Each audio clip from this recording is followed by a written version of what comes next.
Hey everybody, welcome back to the channel. Today we're going to do a gun review on the Palmetto State Armory PSA AR-10.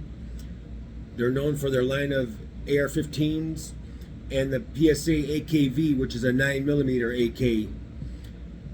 The PSA AR-10 or PA-10 was founded in South Carolina in 2008.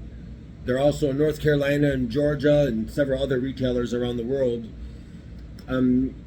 These are low budget rifles ranging from $600 up to $1,000. But guys, this gun is a beast.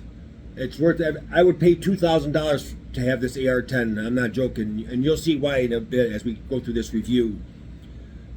But it's just a beautiful, beautiful gun. It's one of the best budget AR-10s on the market today. It's got a 18-inch barrel on it made of 416R steel, kind of like the A2 style barrel profile. This is a 308 Winchester caliber or 7.62 by 51 NATO. A 1 in 10-inch twist rate, mid-length gas system, and a low profile 5-position click switch adjustable gas block. I don't know if you're going to be able to see it right here inside this M-Lok rail. The receiver is made of forged 775 T6 aluminum. The receiver finish is a hardcoat anodized. And the receiver style of this AR-10 is a flat top with feed ramps. It has a black Magpul stock, a CTR multi-position stock right here, and a rubber over-molded A2 style grip that we'll get to more in a little bit. But overall, guys, this gun is a beauty. Like, I absolutely love it, especially for a low budget one. Like I said, I've been a collector for a long time, but I would probably spend $1,500 to $2,000 to have this gun, to be honest with you. That's how nice it is. It's just a beautiful, beautiful gun. The trigger on the PSA is an enhanced polished trigger. It comes with a 20-round PMag included. It's just a big round. I call it my sniper rifle. It's a big gun. It shoots a big round. And if you're a hunter like I am, my go-to gun for deer hunting, I use this 308 or I use that 45-70 Henry that I did a review on not too long ago. Many people don't know that the AR-15 wasn't the original design. The design for the AR-15 was originally a scaled-down version of a modified AR-10. I recently just found that out myself. In 1957, the design was modified to compete in the military's new venture for a 6-pound 22 caliber that would be accurate up to 500 yards. The design was evolved into the AR-15 that we all know and love today, which is right here in this AR-10. There's two types on the market. The first is the DPMS pattern, which is referred to as the LR-308, and then you have the Armor Light pattern AR-10, like I got right here. The upper receiver is forged from 775 T6 aluminum, almost identical to mil-spec AR-15 upper, besides the size difference. Obviously, the bigger size difference beefed up the internals to make the PR-10 run smooth as it does. The barrel on the AR-10 here is made of 416R stainless steel. 416 stainless steel is formulated to be used for gun barrels. It makes a nice barrel. Well, it's called stainless steel. In reality, it's really not stainless steel. But 416 is used when the barrels needs to have high degree of accuracy, which is why it's used on a lot of the gun barrels for AR-15s and AR-10s. The chamber on this is cut with an M4 style feed ramp, which means the feed lips of the barrel extend down into the lower receiver to assist with smooth loading of the next round. It's just a beautiful, beautiful gun. The chambering for this AR-10, like I said, is a 308 Winchester or 7.62 by 51, which is the original cartridge when this gun was designed. Also, the AR-10 can be had in the north and could be had in 6.5 Creedmoor as well as AR-10, which is very good too. I don't have a 6.5 Creedmoor yet, but one day I'm going to get one. The lower receiver on this is where you see the difference from the traditional ARs. Everything is still AR and function design, but there's several differences. The lower receiver is obviously much bigger to accommodate the large 308 caliber cartridge, but there's other changes as well. There's a shelf at the top of the lower where the lower and the top meet together. There's no fencing around the mag release like you'll find on a regular traditional modern AR-15. The mag well is larger and it acts like a barrier itself on both sides of the receiver. And you can see the mag well is very big. The trigger guard is integrated into the forging of the lower receiver here, but it's large enough to get a gloved finger in there if you were wearing gloves during hunting season. The design is absolutely beautiful on this gun. Like I said, I've had it for a while. I've had it out several times. I'm very, very impressed with it. It's heavy, but when we get to the breakdown part of it, you'll see it's a big gun. It's beautiful, and again, made very well. Like I said, the trigger guard is integrated into the forging of the lower part of the receiver here. Both lower and upper match in color and texture and are both made out of the same 7075 T6 aluminum on this. The safety is the same as you'll find on a regular AR-15 in carbines, and they are interchangeable, like you can take one from the other. The pistol grip on this is also very similar to an AR style pistol grip. The grip has that, like I said, a rubber overmold texture that makes the grip feel large in your hands, but it's not. But it feels more secure than a standard polymer grip. I love this this rubber grip on there. I actually bought a couple for a couple of my AKs that I did a review on. I think it was called from Hogue. But the rubber grip, it just feels good in your hands. You know, it doesn't. The polymer, they're good, but you make your hands sweat, and this doesn't. It just feels very good on here. Like I said, the safety and the mag release can be swapped from AR-15 to AR-10, which is another cool design on this thing. And in this mag well here, it has a slight chamfer in the mag well that helps when you're loading a magazine into it. There's not a lot of wiggle room, but it's loose enough for that when you come to dump your empty mag out, it'll still come out and won't hang up. But it helps loading very easy and very simple. Just a little bevel right here on there, which I don't think I have that on any of my AR-15s, but it's another nice feature on here. The bolt release on here is located on the left side of the receiver, but it also functions as the bolt hold open on here as well.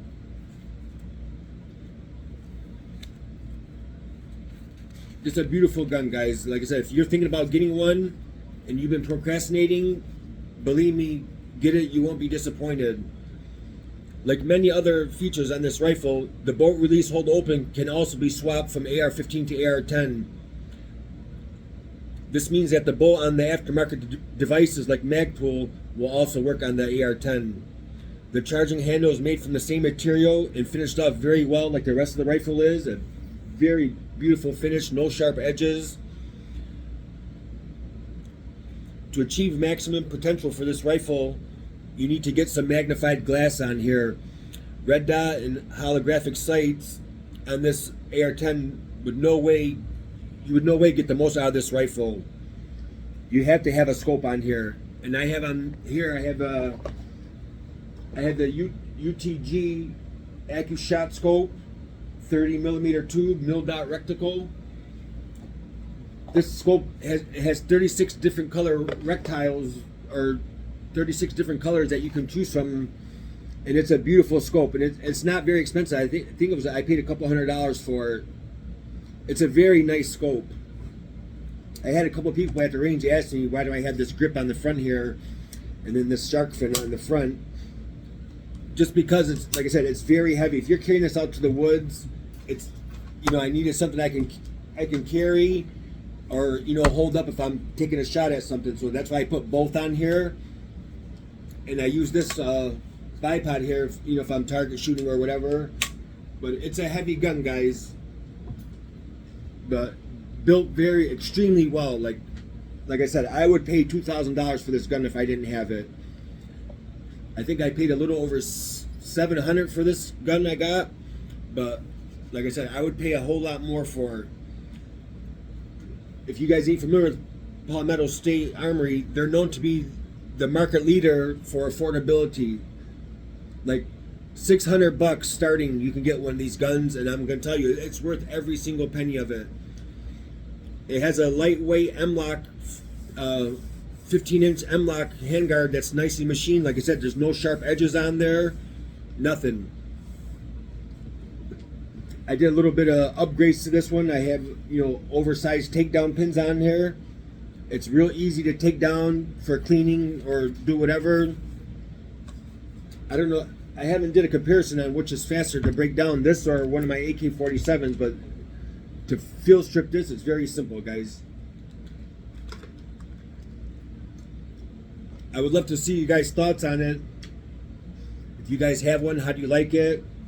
Like I said, there's plenty of locations on here at 3 and 9 o'clock for a sling mount, like I have right here.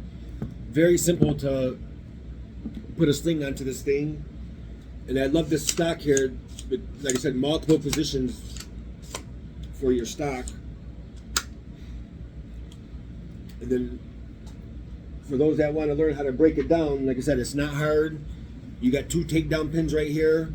Like I said, I got oversized takedown pins on mine. This is the right side of the gun, but because of my cameras, some people were getting confused on some of my other videos about left and right side of the gun. But it's a big gun, but man, it's beautiful. Like, I absolutely love it, guys. I love it. I'll show you how to break it down. It's very simple. You pull the 2 pins out. It's not a lot of force needed to take them out. And the top of the receiver comes right off. If you don't want it to come all the way off, you don't have to pull this front pin out all the way. You can leave it in a little bit, but for this, I'm just going to take the whole thing apart. So you have your lower receiver right here, and then you have your whole complete upper right here. And then you pull your charging handle back. You pull your bolt carrier group out. Charging handle. I'll set that aside. And right away, you're going to notice just the size of this bolt carrier is humongous. I mean, it's heavy. It's beautiful. It's very big. That's a big notice right there. Then the extractor right here. I'm not going to take the extractor out, but if you want to get your firing pin and stuff out, there's a little pin here. You just push out. Very simple to pop it out. And then you tilt it up and your firing pin should fall right out. That's the firing pin. Still looks very good. And then if you want to pull the extractor out, you got to line this little notch up right here, this little pin right here. See that right there? It just pops right up. It pops right up, and you could take the extractor right out, but I'm not going to do that right now. I already had it apart cleaning it, but you pull that pin out, and you can take the extractor out and clean whatever you want. But like I said, I recently just cleaned it not too long ago. And that's it, guys. It's very simple to break down or field strip if you're out somewhere. Couple seconds, that's it. You pull the 2 pins out, and the top receiver comes right off from the lower frame. But like I said, the bolt carrier group itself is just humongous. It has these ridges on here. For a lot of ridges here for forward assist on here. It's another cool feature on it. But you can see the bolt and extractor look very good on it. Like I said, I love this gun. I would pay a lot of money for it if it wasn't mine already. Just because if you have one, you shot it, then you know exactly what I'm talking about. It's just a beautiful gun. You can't go wrong. You know what I mean? You just drop your firing pin back inside. You can't go through this little side piece right here. It won't fit. You got to drop it in from the top and get it to fall back down in place. And then you put your little pin back in.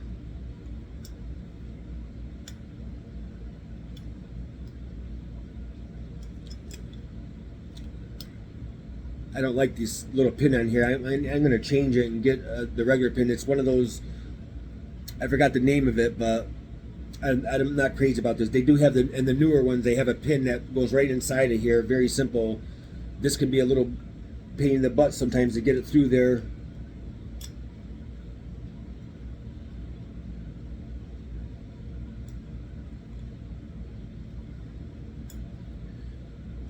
I don't want to pound on it, but there we go. And then you put it back in, put your charging handle back in, and like I said, it's a very good gun, guys. If you don't have one, you're thinking about getting one, believe me, you won't be disappointed. It's a beautiful gun. I haven't shot it as much as I'd like to shoot it, but I will. I've been busy with work and not a lot of time.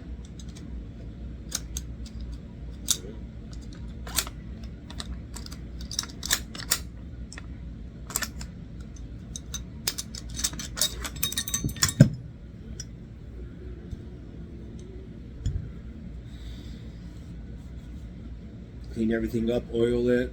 Guns love oil, guys. Especially where your firing pin and everything is at. I always keep mine oiled up real nice, you know.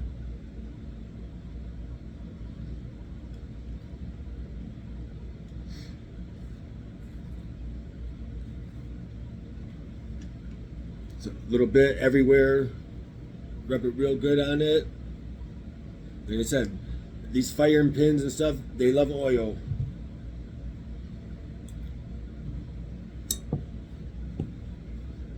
Let me know what you guys think. You guys got these? And what kind you guys have? And for the ones that don't have a scope on there and you have a red dot, how does it hold good? Does it hold a good zero? Or, like I said, I heard you don't get the full potential out of this gun if you got a scope on there. I mean, a red dot on there. I didn't want to put one on mine. I kind of like the scope that I had. Why is this thing not going back inside of here?